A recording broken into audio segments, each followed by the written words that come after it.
Hello and welcome to my show, TikTok, where we talk about what makes successful people tick and what it took for them to pursue their passions, follow their dreams, and achieve their goals. Our guest today simply won't leave well enough alone, as the saying goes.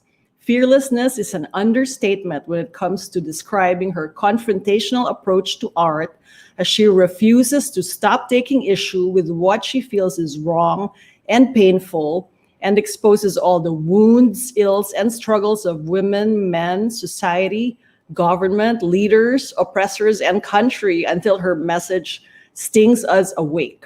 With a staunchly feminist lens, she tackles social and political issues such as the current culture of casual misogyny, the war on drugs, violence against, and the oppression of women and children, among others, committed to her advocacy in fighting for girls and women to have an equal footing in society. Please welcome the internationally acclaimed and award winning artist, feminist, activist, book publisher, and author, Miss Nikki Luna. Hi, Hi, Nikki. hi, Myrza. Hello. Hi. All the Thank way you for from having me. Spain. Huh? All the way from Spain, right? Yes, yes, yes. Good morning So, here good and morning. afternoon there.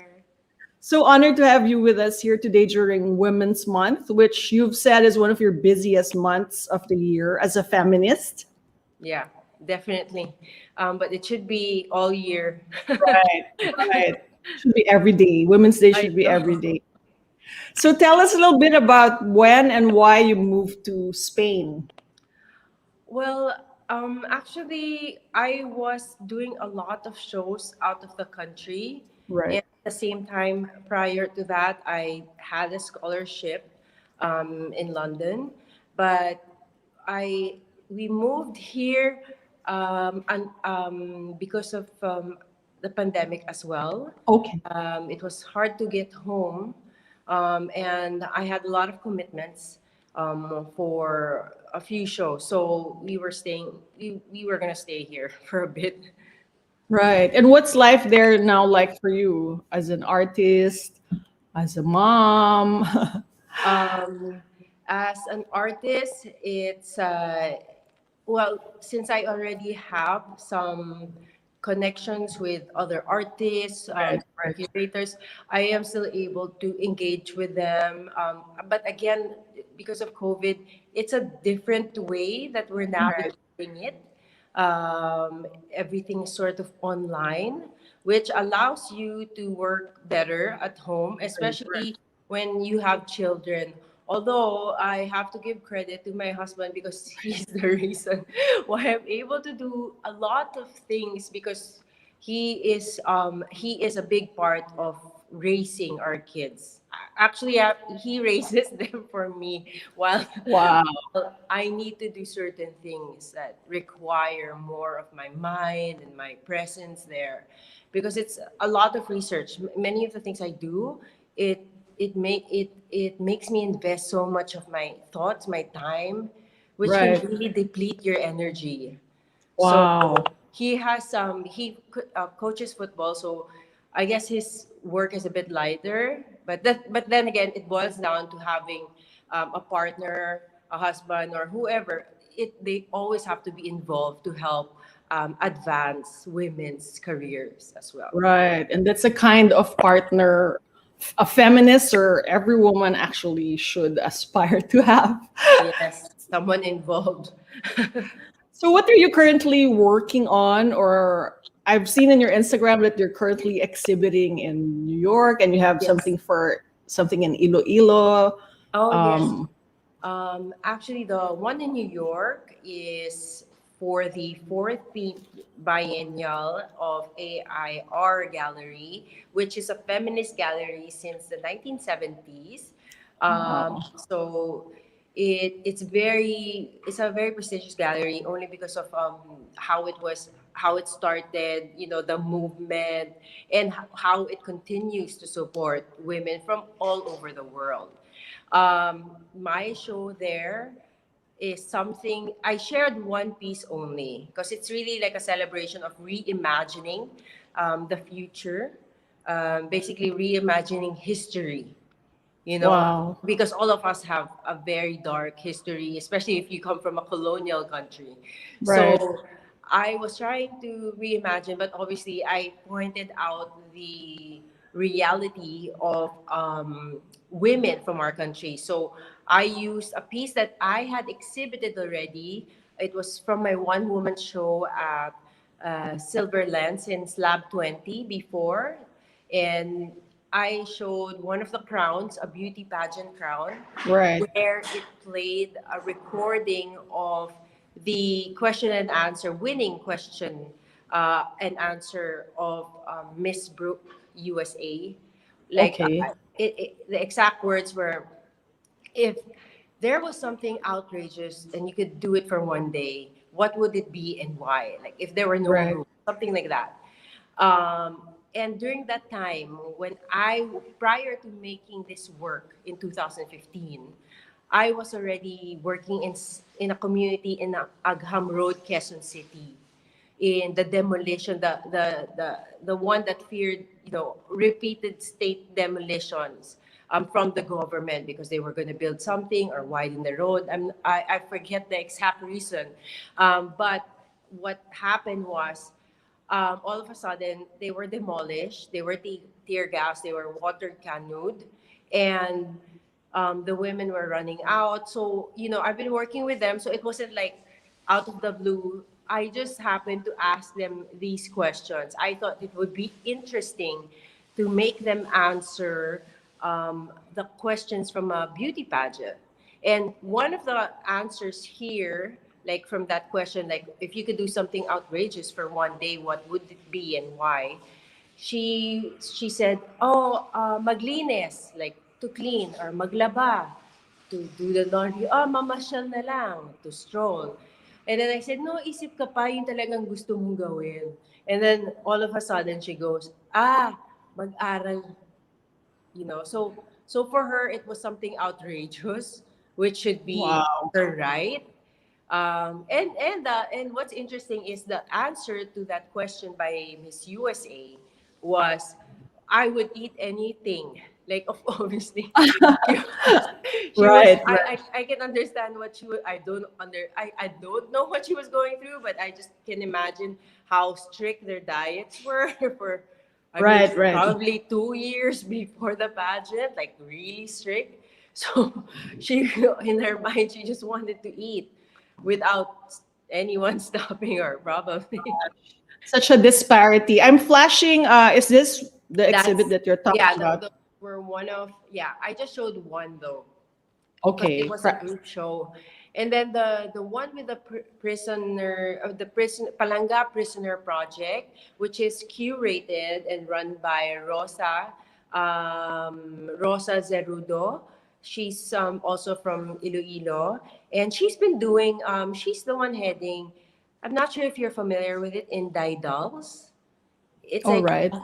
crafted bead work, anything beading, Right. embroidery of from prisoners, female prisoners, Right. women prisoners, and they make beautiful pieces. And she invited me to do a workshop with them for 10 months, which is something that I love to do more than anything else. Like that gives me more um, satisfaction and meaning to what I do, but Right. it doesn't necessarily make me think, oh, I'm going to make an artwork there. Obviously, some people ask me that, and I always say, no, it's not. But my work with life, community, women is always tied to what I do. Like, if I could make anything, it would probably be about them in the end. Right. Your beauty queen, what shall I call it, installation is just one of Yes. the many controversial works that you have come up with, and it's one of your feminist statements. Tell us about how you came to be a feminist. I watched an interview of yours where you said that you even once told Audrey Carpio of Esquire not you didn't want to be called a Ah, feminist. So tell exactly. us about how you came to be and embraced your feminism. Can you imagine that? I mean, I cannot imagine. but I can. Like when I hear people say that now, because I Yes. never knew the real meaning of feminism. Right. If I remember correctly, this show that I had an interview with Audrey was 2008. Okay. I can recall because it was before I really immersed myself with feminist theories and books. And I joined UPCGWS and the Women in Development Studies program, Right. master's Right. program, with Professor Natsi, Judita Yeah. Giumbalo, Professor Dr. Sylvia Claudio, Dr. Nazi, I should call her Dr. Nazi. But Yes. they're like our sisters, mothers, leaders. We forget to address them the way they should be because that's how they make you feel. And Right. Right. when I realized that I wanted to really I wanted to make my backbone strong about feminism because I could feel that's where I was leading to. And when I was molded into that after entering WD, I realized and I shared with them that I I was I felt awkward saying out loud that Right. I'm a feminist. So when Audrey asked me that, I said I don't believe in labels. I think I even remember that, and I love Right. sharing this story because it showed the ignorance that I had just like many people think Right. that To it's this very day. painful. Yeah, only because of the mainstream image of feminism, because of the I guess how it is portrayed on TV, in movies, in cartoons. Like they're always angry, or Right. they're a lesbian, as if there's something wrong with being one, Right. Right. or it's like, so can you imagine how toxic that is for Right. you, Right. for people to actually think, oh, it's so bad to be a feminist because you end up liking other girls, or you're always angry, or Right. someone left you, you know. Right. But it those are the, I guess, in pop culture, in The media. stereotypes. Yes, it's really just building on that centuries, decades of stereotyping what feminism is. So eventually, I really understood how I was also able to identify the different feminism and what is authentic, because Right.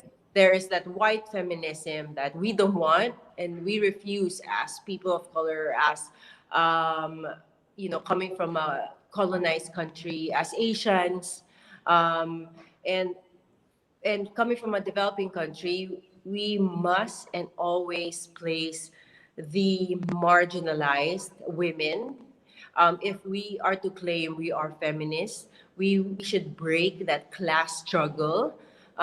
So there is a lot of intersecting, like you have to be intersectional as well. Right. So you have to consider the race, the gender, the culture, the religion of every feminist, and especially the marginalized, which is often not in the path of white feminism.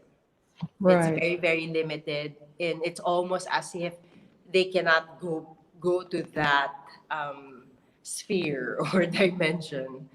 Right. So that's, and so basically I became a feminist because of my interactions with communities on the ground. So I was working with a lot of leftist groups, um, organizations that were progressive and were fighting for the rights of children and women, of the disfranchised, all those urban poor communities, farmers, peasants, IP communities. I spent a lot of time in Mindanao, and that's how I really realized the meaning of feminism.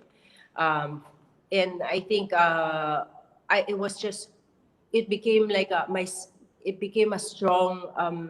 I planted my roots more in Right. WD Right. because it's backed with theories. It's backed with other histories of feminism that is not white, like, that it all started as well in Asia, that we've always had it also in the Philippines, like from with the Malolos women of Bulacan who fought for education, or in China they had it in India, and it is so rich, even more feminism coming from different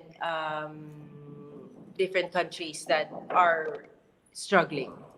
And how did you start to infuse your art with this feminism? I know it's like making you choose your favorite child, but if you could look at your body of work, which works would you say encapsulate or best illustrate since you became a feminist? Um, I started. I really started back in UPFA. Um, my work always leaned towards my mother. Oh, It always, that's why I didn't know yet that I right, was a feminist, but everything revolved around her. right, Everything revolved around me, witnessing what she was going through, how we were compared. Like, because I always hear her getting praised as because she is amazing, but I will never be like her. Like, all my classmates know her because she brings me hot lunch from the house to the school every lunchtime. She doesn't want to feed me something like that's been cold in the lunch box. right, Like that. So, like, if and she'll make me lunch, like, let's say bulalo. The soup would be piping hot. wow, It's like that. It's like that's why all my classmates were eating with me. But these things I knew back then that it's not something I would want to do. right. Like, I would always watch her in disbelief, but also in like a resistance. Like, why are you doing this? We're all fine with just a, like, a sandwich or something else. Right, Don't put too much effort because she wakes us up. She sets up all her clothes the night before. She prepares dinner, prepares breakfast, handles the house, handles my dad, drives us. right, So she doesn't want a driver. She doesn't trust. Like she's that type. And I knew that I wasn't gonna be anything like that. But also right. at the same time, I was brought up in a very patriarchal home, um, which doesn't really necessarily mean my father was a bad guy. He was actually a very good man. He was a very good father. He's a very good father, and but I guess they're a product of their time. They're so different when it comes to their personal relationship. So how he treated my mom is not something I would want to be treated. Right, Like, right. I And would, you go yes, ahead. I wouldn't want to be like I wouldn't want to be told what to do. That's one. I Right, wouldn't want to be told like what I should, prepare, or how many, or it should be this or that. No, nothing. It's not like he would throw a fit, but they were the set of rules that's been there since right, we were small. And at the same time, but especially, but now I have to give it, like, I guess after years of being with me, he is so different to my mom in this aspect. He's the one wow. cooking, cleaning, washing the laundry because it's COVID. They just have each other.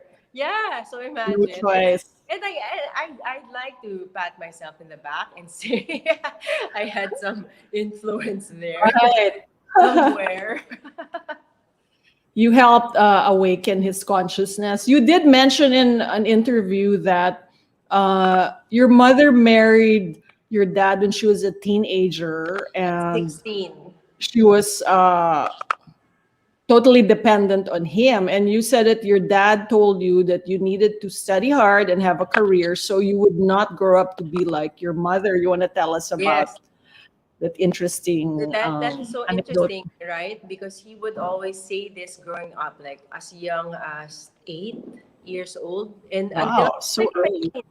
whenever my mom would make a mistake and he would get pissed at her, or just I guess seeing her like trying to correct it, or trying, let's say it's just a normal errand and she does something, and she'll have to take care of that again, and then my dad would say, ay nako Nikki, mag-aral ka ha, mapapagaya ka sa mommy mo, because she wasn't able to finish.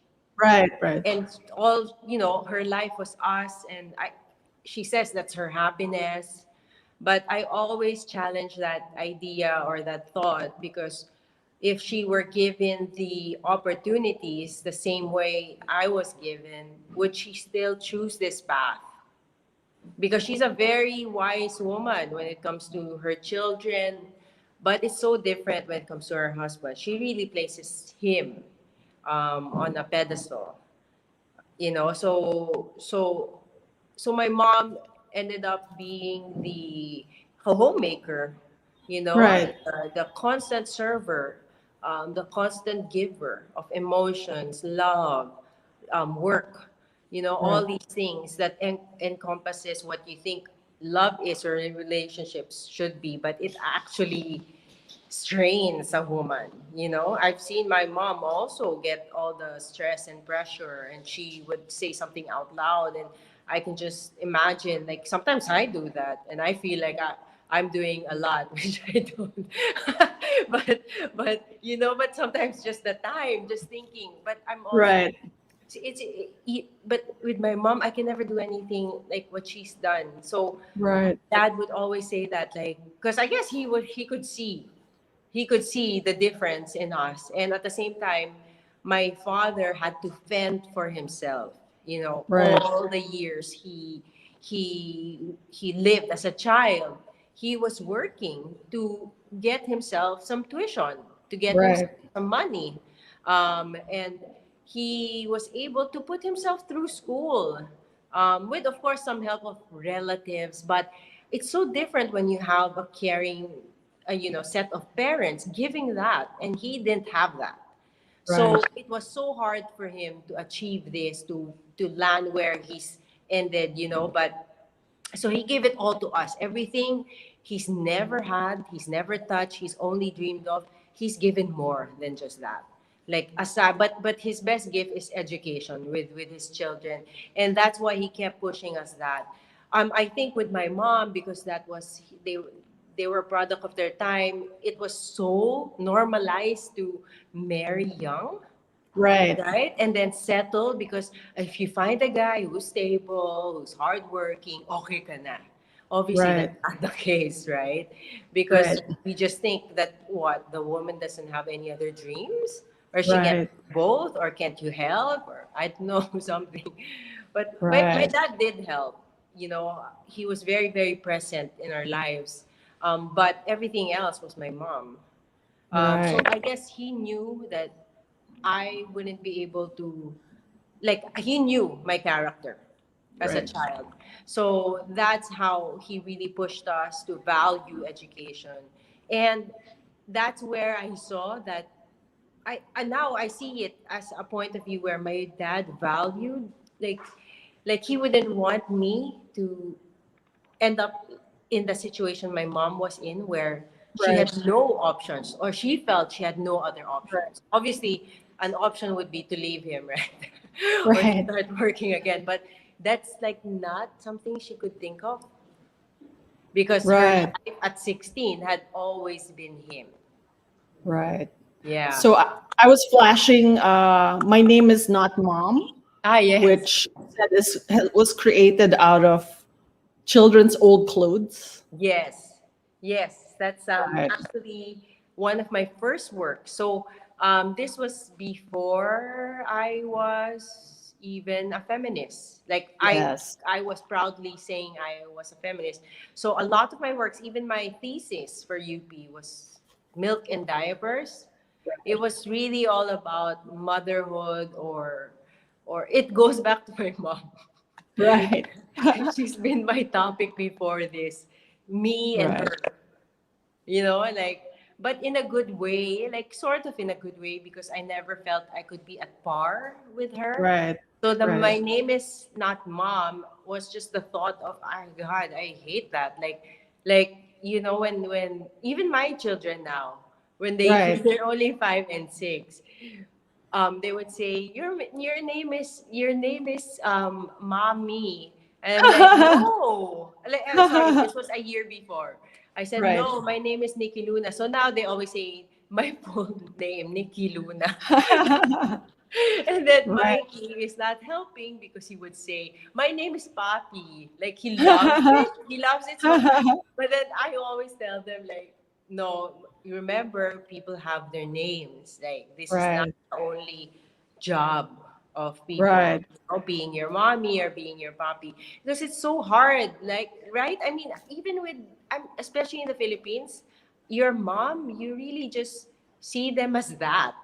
Yes. They lose their identity. You discover them going through old pictures that, oh, they Yeah. actually did this or did that, they Parang wore this. they used to be people too. Yes, they're human, they're just not Right. mom, the constant worker around your house who's unpaid.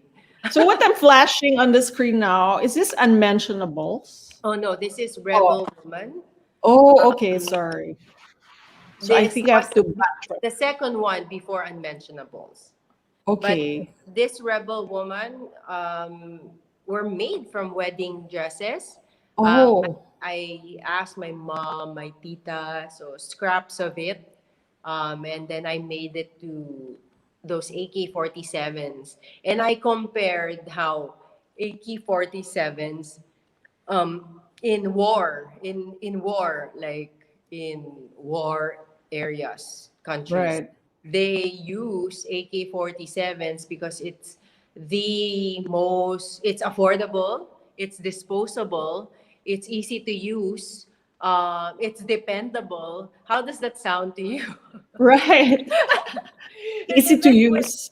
it dawned on me, oh my God, it's like a woman, Yes. used by men in war as their, defense. It's Right, something that will defend them, will be the first in line, you know.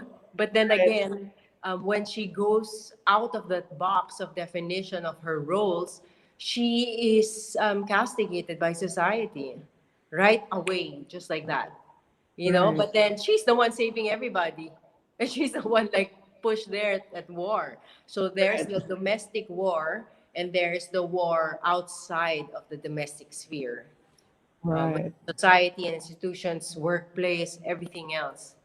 right. Tell us about your MA thesis in London called "Why Should Artists Tell Women's Stories with Great Care?" Okay, that was born from constant collaborations, and I have to say collaborations because I thought I was collaborating with thoughts with my WD classmates. Right. So Okay. yeah, we've maintained a close relationship, like one that you can just call anytime and feel like you were just together yesterday. And so they love, they're very supportive of my art. They love that I'm able to share women's human rights through that. So when I consult with them, like, what do you think of this, what do you think of that, they also push it. They don't give me answers, mind you, they give me questions, like in a conversation, which is Right. so fun because it makes me think. Because you have to imagine these women that I work with, that I've been friends with, they work for marginalized communities again, and then UN Women, CHR. So they're very immersed. They live it day in and day out, and the stories that they absorb, they're very in touch. Like, I could be Right. in touch, but that's occasionally. So in a year before, I would be, let's say, half of it only.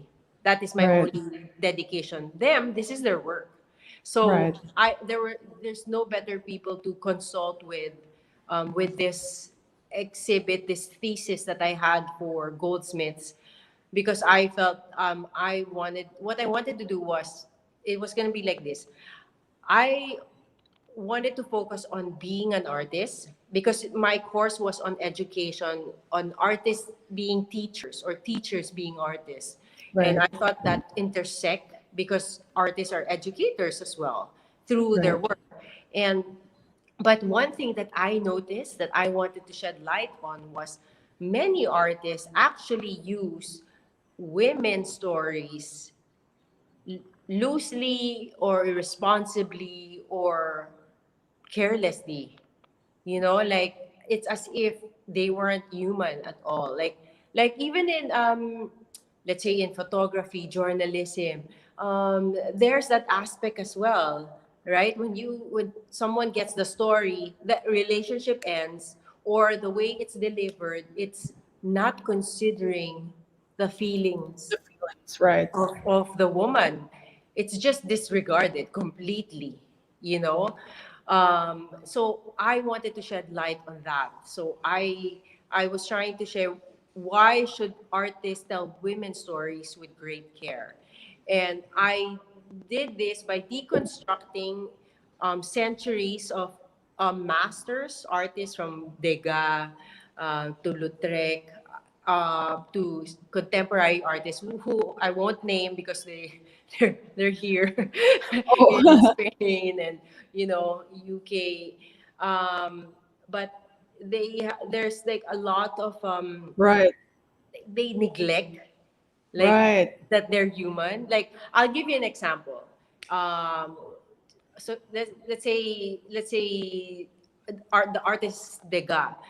Right. He loved Very, very the creepy backstory. yes, but when you look at his work, the ballerina, Right. it is so Right. well loved, right? Right. I even bought a stuffed doll, like from the Met Right. Museum of the Degas ballerina, who I didn't know the name of Marie um, Van. I won't say the last name. Right. It's very hard. But Yun but pala, but there's a creepy backstory. Marie was 12 years old and Oh she my was gosh. being prostituted. And then she was being paid extra to contort her body so that it would look great when they draw it, but it's painful because they were suffering, but then that wasn't what was shown through his work. Right. Right. It's Right. just a transformed perception of how he wanted them to be, and how they were being prostituted. Oh, so I guess that time, sige, fine. They were so Right. backwards then. But then contemporary artists, I'll give you an example. There was one in Art Basel.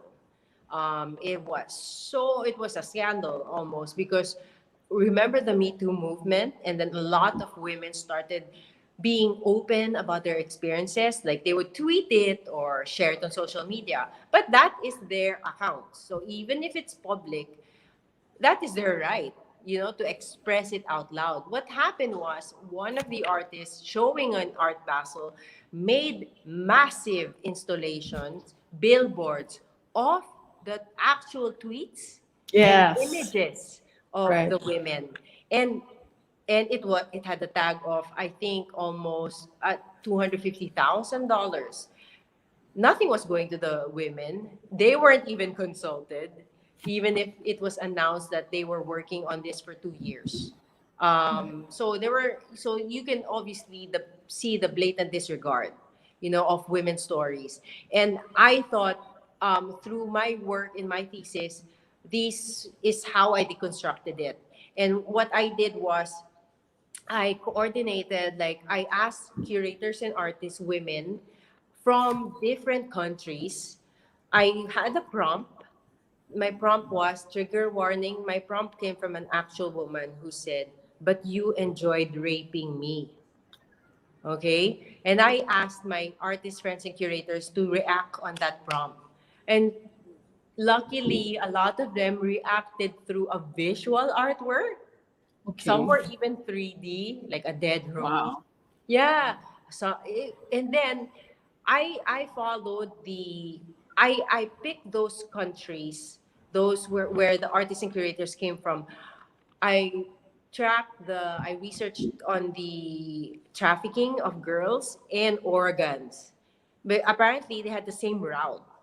So that's Wow. how I chose those artists. which Right. happened to, I was able to find them. So it was a prompt, it was mail art, and until it returned to me. Right. So that's what I displayed. So I wanted to show how, um, like I wanted to make them react in that sense, but also at the same time make them reflect. And then and what I wanted to share was, in the end, the answer to that was because the stories will always belong to the women, right? It is not ours. It was Right. never ours. You may have transformed it into something else, but you should transform it in a way that is still sensitive towards them. Because otherwise, we are nothing but users or Right. opportunistic of their situations. We will be Right. like that. Right. And then there's always that excuse like, no, we want to tell the whole world about it, but you can, but always involve her. I'm sure if Right. you were able to find her, you'd be able to ask her again. How Right. much, right? Do you want your face to be plastered all over, right? Right. Right. Not assume that this is what's best for them, Right. right? Where does your fearlessness come from? I was very shocked to find out that you were receiving death threats, and even your children were being threatened when you created art that spoke out against the injustices of the EJ case, rape culture, and the misogyny in this administration. But Why are you so fearless? why? I am not sure. It's so bad. I'm not sure. I came from a place where I was very quiet and meek because it I wasn't built as a young child to be confident. I had parents who wanted me to be confident, but they also came from a place where they were so young, they had to Right. fend for themselves. So it's not like they knew how to show confidence to raising their children because they didn't have a set of parents to do that for them. So it was a struggle for me. I always wanted, aspired to be that.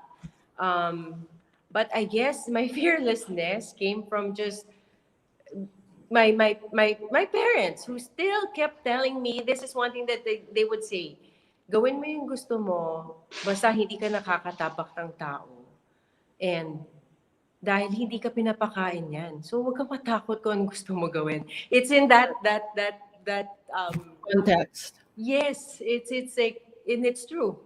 Why should I care about what you're gonna think, right? Right. So I don't know. They might be closet feminists. Oh yeah.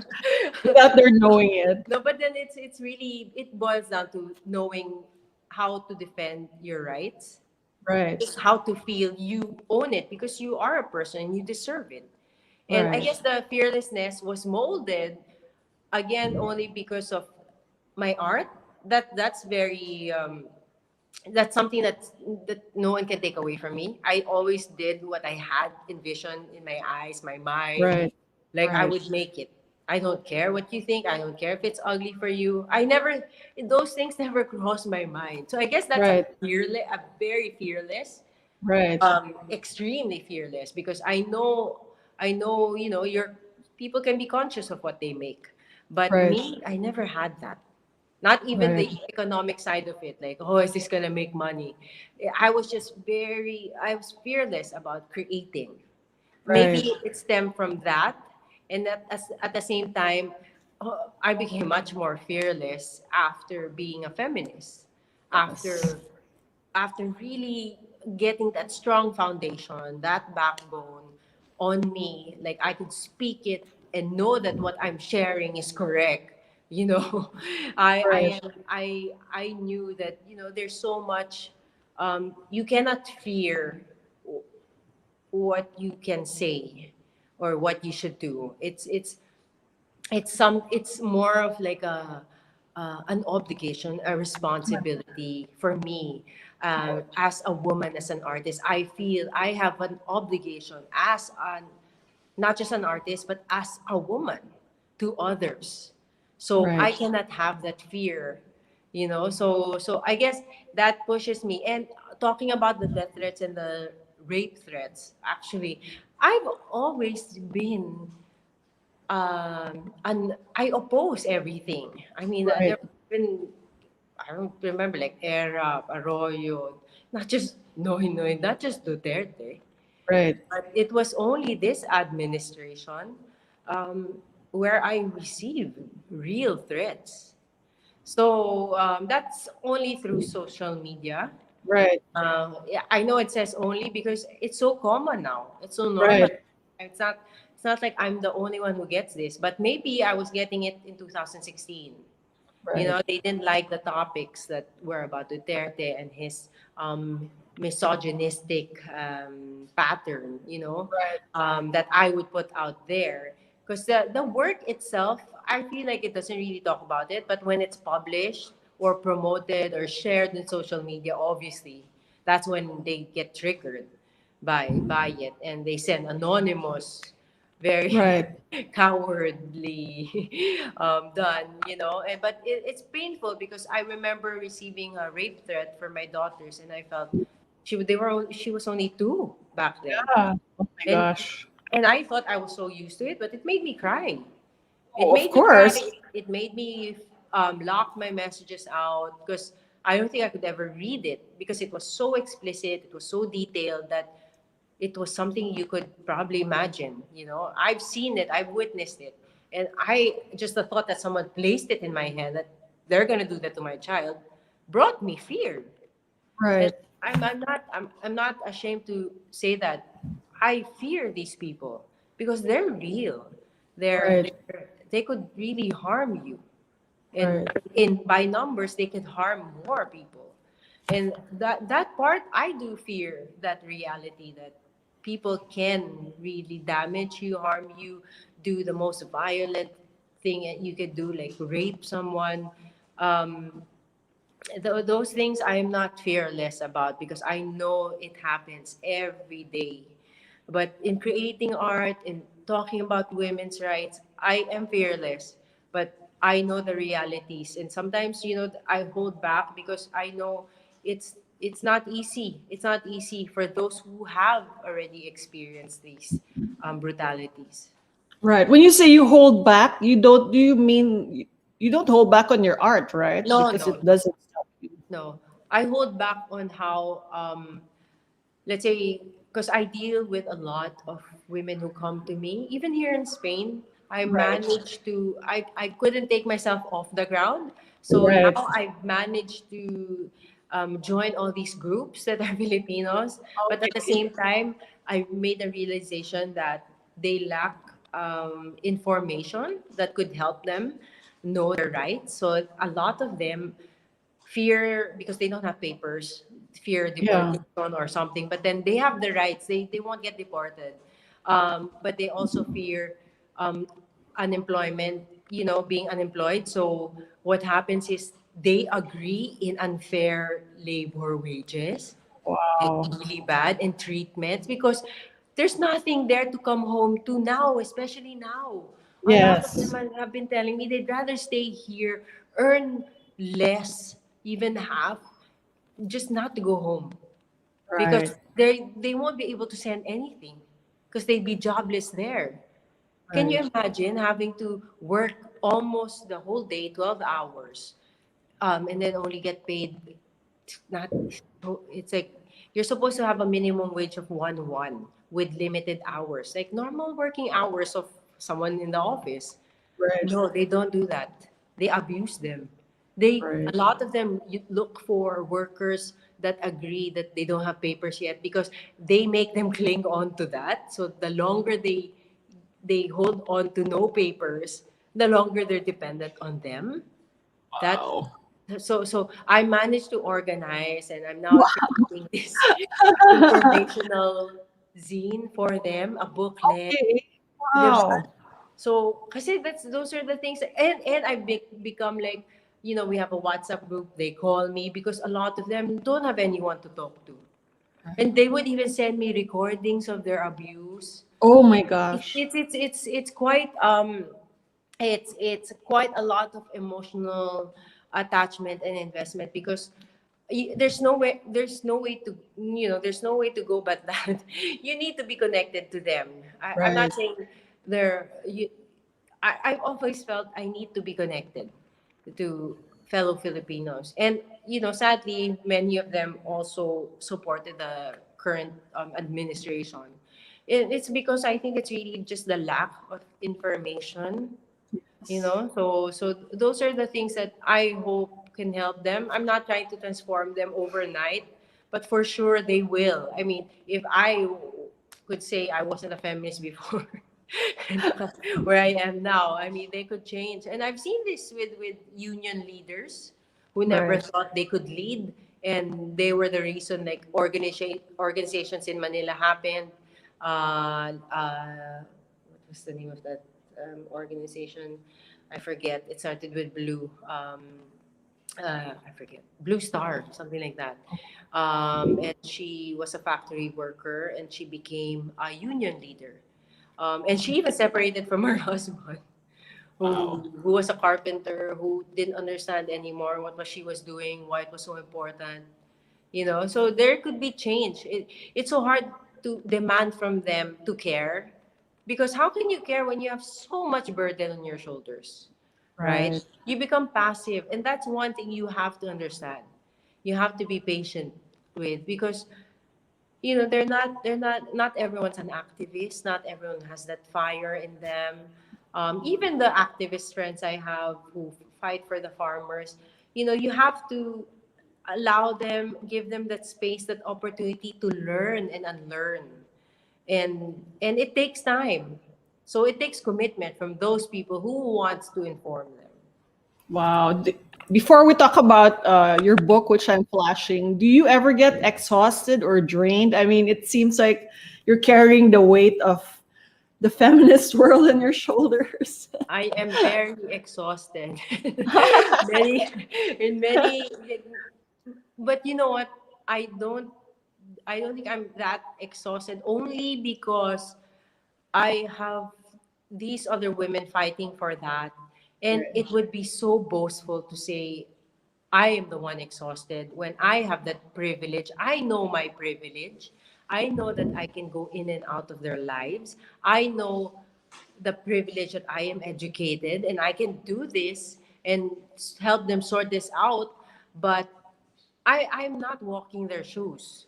So they're the ones that keep me not exhausted, because I see it's them carrying the weight of everyone. Right. I mean, just look at every accomplished woman on the planet. They wouldn't have done it without that female woman laborer in their household, Right. caring for their children, the things that they cannot do, that the Filipino woman, the third world woman is doing for them, the person of Right. color woman is doing for them, right? So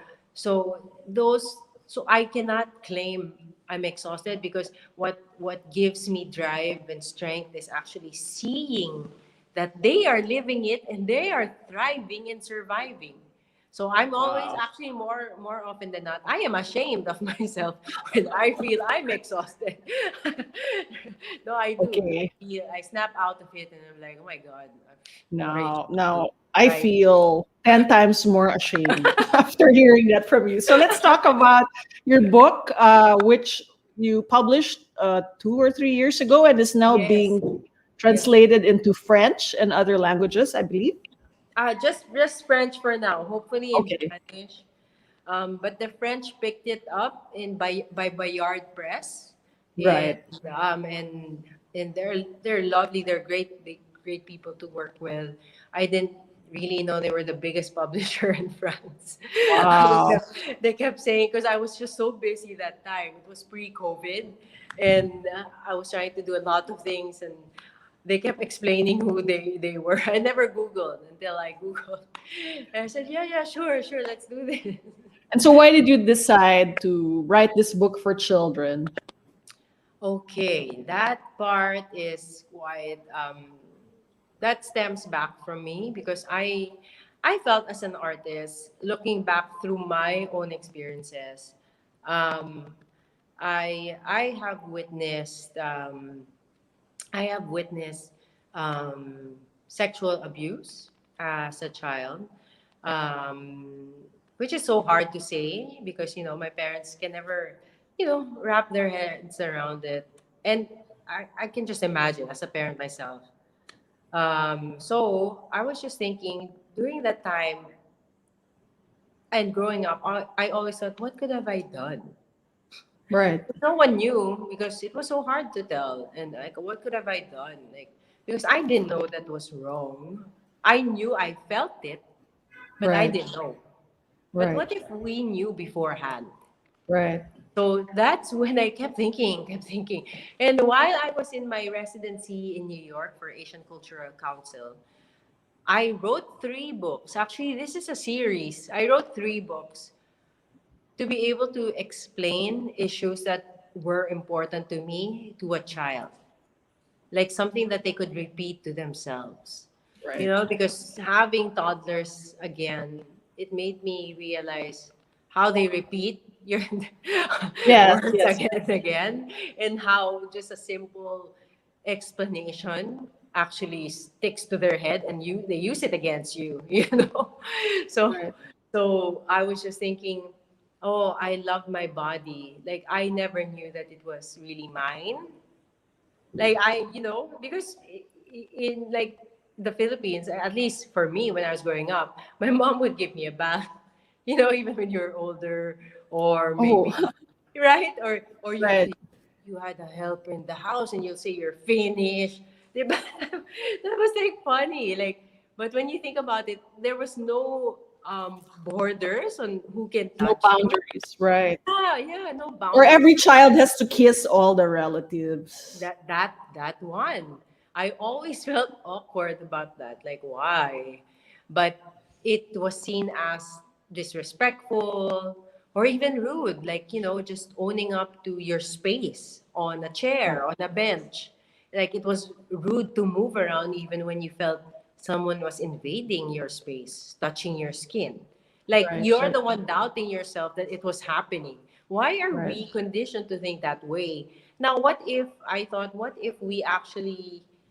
actually wrote something so simple that any child would understand? What is the only thing that they have to remember?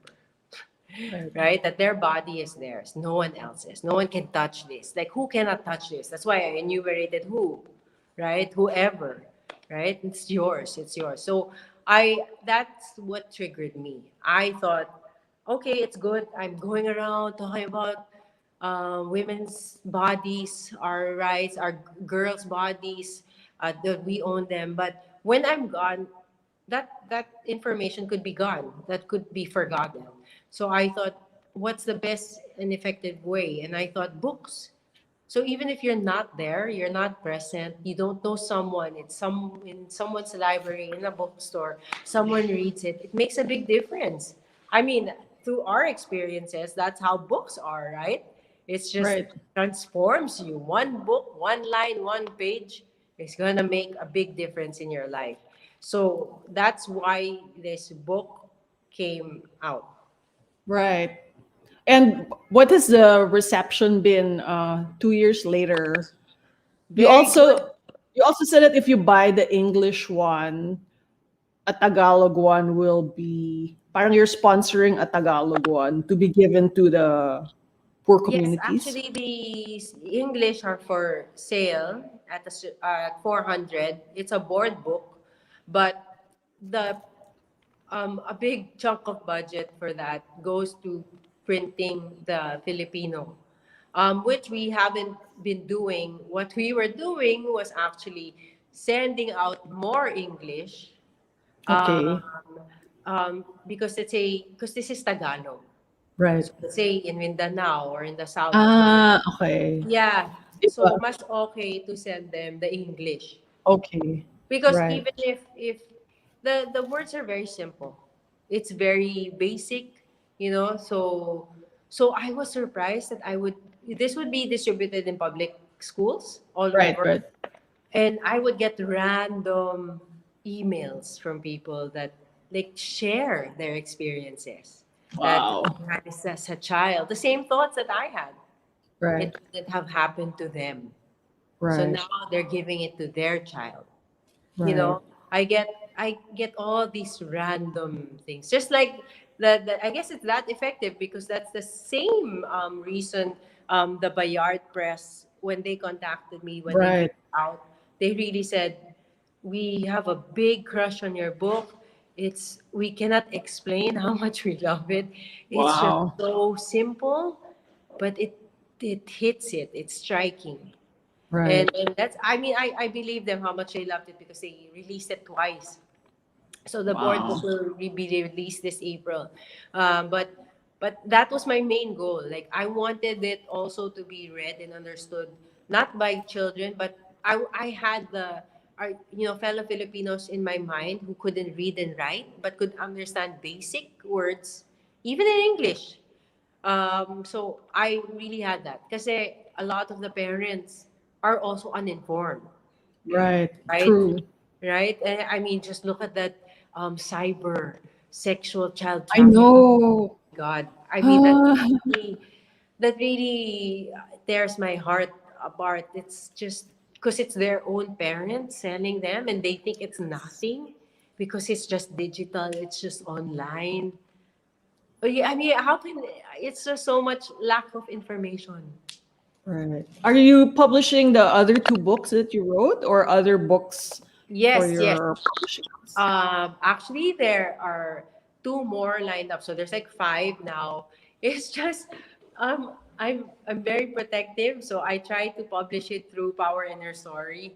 Right. There are other publishers who come, but I want it published first with ours, with our own publishing house. But it all revolves around the next one. There's an illustration already, so we might release a sneak peek, and it's about having a son. Oh, So it's about the importance of the roles of boys and men in yes. feminism. I Very important. Yeah, because I first of all I wanted to take out that notion that they're the enemy, so that we're angry at them. But at the same time, if someone has wronged you, who happens to be male, why shouldn't you be angry, right? Right. Why are we made to feel bad when we're angry? Right. So, I've always told my female friends with sons that the power to change a whole generation really lies in their hands. And how are you raising? You have a son, right?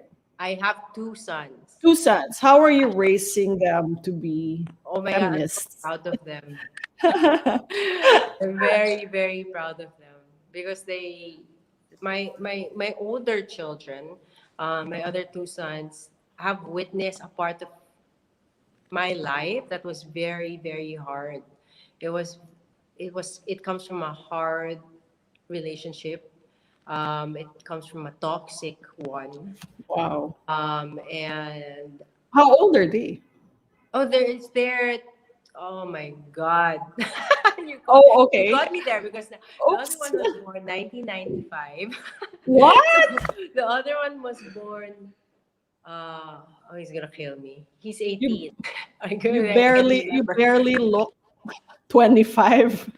But they're so they were more like my siblings.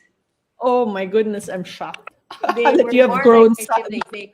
They witnessed it so bad that we were going through it together. Oh my It gosh. was that kind of thing. That's why there's so many things that made me a feminist.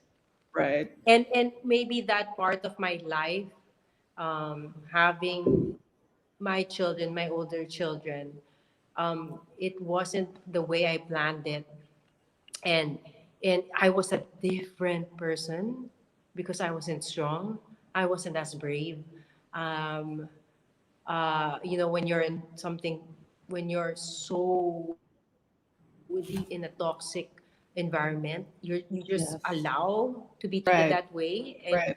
you just lose everything about you. Yes. So it was so different, their upbringing, because even before I was already feminist deep inside. Like, I knew everything was wrong, but I stayed quiet. That was me. That's why I could understand a lot of the other women who stay quiet when a man is there, Right. watching what they're gonna say next, how they're gonna. Wow.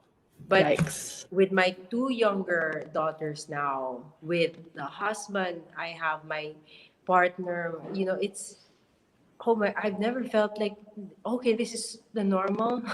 Right. This is how it's supposed to be. Like, oh, it was so different. It's so different. But I wouldn't change anything. Like, I don't think I'd ever be in this place if not for every lived experience I've had. Right. That's why I guess I can really talk about my older children, and then I don't really talk about my past because they, of course, they're still my children, and they have their own feelings. I don't want to like Right. True. that, but I would never have it any other way Right. because they have been my allies. They have been my strength. So up to now, we're still, even if we're apart, we talk. We've always had plans that they were supposed to come here, but they're not. Oh, wow. That's it. Oh They're my close to the gosh. other two. They're like my helpers. Everyone is my helpers except me. I'm still recovering from the shock that you have grown sons, but Yes, anyway. they're grown. They're old, but they're very. They have feminist values. Yes. Not like me when I had growing up with That patriarchal age. values. No, them, no, they know. That's our conversations when they experience something unjust, unfair. They know who Right. to call. They're the hope for the new generation of men. What's your dream for the Filipina girl and woman? The My dream would just, number one, I guess it goes back to the basic, that they could have education, access to health programs, access to a genuine reproductive health Right. program, where I dream that our state doesn't have any power, or religion doesn't have, the religion and the state don't have power over our bodies to make decisions, right? I hope that, because that's what's happening to the marginalized. They just follow what's Right. right there, and if they can have access to that freely on their own without the guilt, I Right. think it would make a big difference for our country. Right. The women, the girls I've worked with in Fabelia Hospital, they were 14 years old when they were all pregnant. Oh my gosh. The shelters I've worked with, she was prostituted at 12, pregnant at 15. Can you imagine? I mean, why? Why is this happening to them? So education and reproductive health program for them would be the number one in my head. But Right. that's why it goes back to information. I'm not talking about education that is like, a private school, but quality, quality information and education. Most of the educated people that we have in office right now is sitting in Malacanang, don't have the right information in their head, right? So, I True. mean, no matter what education you have, even if it comes from an Ivy League, if it doesn't come from a place where you want to help or you want to make a real transformation to those who need it, to those who continue to be oppressed, then forget about it. Right. So you've said it. Your art is a tool for change. How about those of us who are not artists? How can we all do our part in raising consciousness or spreading the word about I think helping the plight of women? I think it definitely, you don't have to be an artist to create these changes. But number one, I think, if you have a profession that allows that, let's say a writer, that could help in music, all these things that maybe could help. But number one would be in your own way. You start in your looking at yourself and how you engage with when people are treated like subordinates or oppressed. If it happens, when it happens, not even right in front of you, when you hear about it, ask Right. yourself, what are you gonna do about it? How Right. are you planning to help? Right. Like what steps would you take? Do you think would could change that? It's hard because not everyone can give other people jobs, right? Or, I mean, it boils down to economic needs as well. When women have access to money, obviously they can get away from a lot of things. But maybe if let's say as an individual, when you want to make a change in how women should be treated, when you see, let's say it's just someone close to you, a cousin, a friend, when you know something is happening to her, how do you think can you get her out of it? Right. Obviously, not force her out of it because it always has to come from them to need to want to survive. But how could you lead them out of it? Right. You Or know? even simpler things like calling out bad behavior that you see happening in front of you. Oops. Hello? Hello? Can you hear me? Hello? Hello? Can you hear me? I think you're breaking up. I think Oops.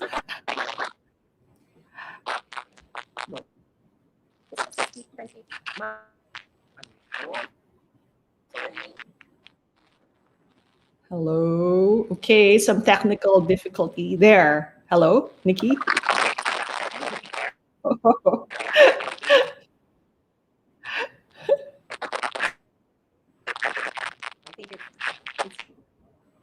Hello? I can hear you, but I can hear the background. Oh dear. Hello? There. there. Okay. I think we're okay. But you froze again. Hello, hello. Hello. Okay. Maybe would you like to click on the link again? I can remove you and then you can click on the link again.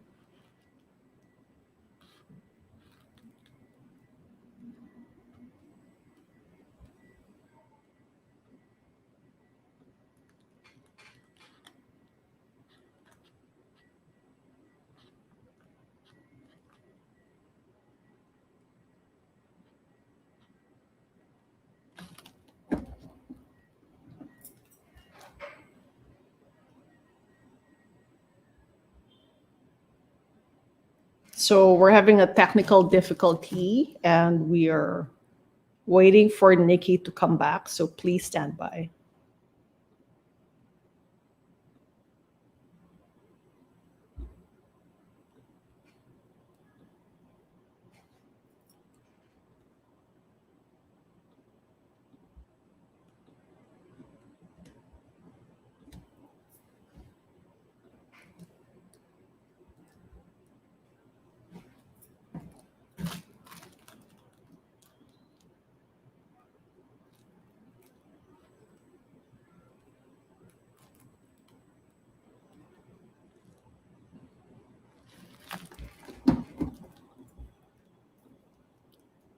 Hello?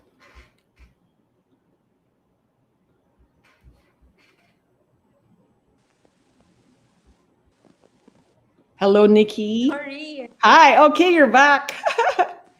Can you hear me? I'm not Hello? sure.